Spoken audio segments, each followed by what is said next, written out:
ఈరోజు మనం ఒక మంచి ఎన్డీపీఎస్ కేస్ డిటెక్ట్ చేయడం జరిగింది. ఇందులో ఒక ఇంటర్నేషనల్ డ్రగ్ ఒఫెండర్ ఇంకా 4 అక్యూజ్డ్ ని కూడా అరెస్ట్ చేయడం జరిగింది. ఈ కేసు మనం నిన్న పట్టుకున్నాము. Total 5 accused have been arrested. 213 kgs of ganja మనకి స్విఫ్ట్ డిజైర్ కార్లోనే దొరికింది.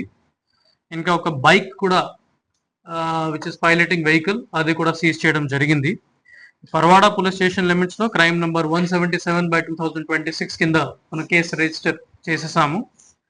ది ఫర్దర్ ఇన్వెస్టిగేషన్ లో మనకి ఏం తెలిసింది, మెయిన్ అక్యూజ్ ఇందులో అజ్మల్ ఖాన్.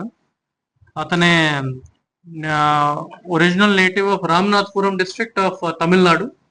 కానీ అతనికి ఫ్యామిలీ కొంతమంది నర్సీపట్నంలోనే సెటిల్ అయ్యారు. అతనే 2022లో ఒక శ్రీలంక కంట్రీలోనే ఒక డ్రగ్స్ కేసులోనే అరెస్ట్ అయ్యారు.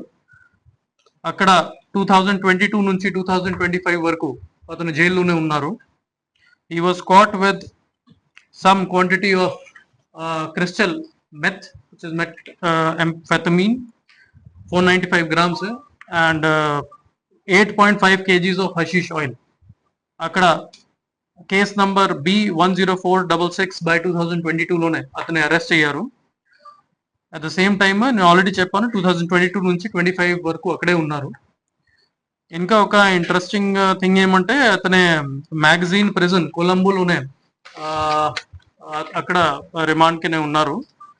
After that he was shifted to Boosa high security prison in Colombo in Sri Lanka. అక్కడ నుంచి అతనికి బెయిల్ వచ్చిన తర్వాత he was suppose to stay back in Sri Lanka and regular గానే కోర్ట్ అటెండ్ చేసుకోవాలి. కానీ అతనే ఒక ఇల్లీగల్ సీ రూట్ ద్వారా ఇండియాకి ఎంటర్ అయ్యారు. ఇండియాకి ఎంటర్ అయిన తర్వాత మళ్ళీ ఈ కన్స్పైర్ చేసేసి ఈ గాంజాయి కేసులోనే ఇన్వాల్వ్ అయ్యారు. ఇది గాంజాయి ట్రాన్స్పోర్టేషన్ చేసినప్పుడు మన Paravada police along with eagle team and along with other central agencies నా ఇన్ఫర్మేషన్ మీద వాళ్ళని పట్టుకోవడం జరిగింది.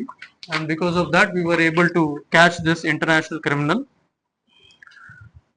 వాళ్ళకి బేసికలీ ఎంఓ ఏమంటే అతనే బ్రదర్ రెహమాన్ తో పాటు నర్సీపట్నం నుంచి కొన్ని కాంటాక్ట్స్ గ్యాదర్ చేసేసి ఫ్రమ్ ఒడిస్సా శ్యామ్ జనాభా ఏరియా నుంచి ఒడిస్సాకి కాంటాక్ట్ అయ్యి అక్కడ నుంచి గంజాయి ప్రొక్యూర్ చేశారు. అక్కడ నుంచి ట్రాన్స్పోర్ట్ చేసిన తర్వాత నర్సీపట్నం నుంచి పరవాడ రూట్ నుంచి ట్రాన్స్పోర్ట్ చేసిన తర్వాత అల్టిమేట్ గానే వాళ్ళ ప్లాన్ ఏమంటే విజయవాడ నుంచి చెన్నై ట్రాన్స్పోర్ట్ చేయడానికి ప్లాన్ చేశారు. వాళ్ళకి ఫార్వర్డ్ లింకేజ్ కూడా మనం ఐడెంటిఫై చేయడం జరిగింది. ఒకరే అమనాకుడి ఏరియా రామనాథపురం డిస్ట్రిక్ట్ తమిళనాడులోనే ఉంటారు. అండ్ సమ్ టైమ్స్ అంటే విజయవాడలోనే కూడా కొంతమంది ఫ్యామిలీ మెంబర్స్ తో ఉంటారు. సో అతని మీద కూడా మనం వాచ్ పెడుతున్నాము and as soon as possible వాళ్ళని కూడా అరెస్ట్ చేస్తాము. మిగతా అందరి అక్యూజ్డ్ టోటల్ 5 అక్యూజ్ ని మనం అరెస్ట్ చేయడం జరిగింది. ఇందులో ట్రాన్స్పోర్టర్స్,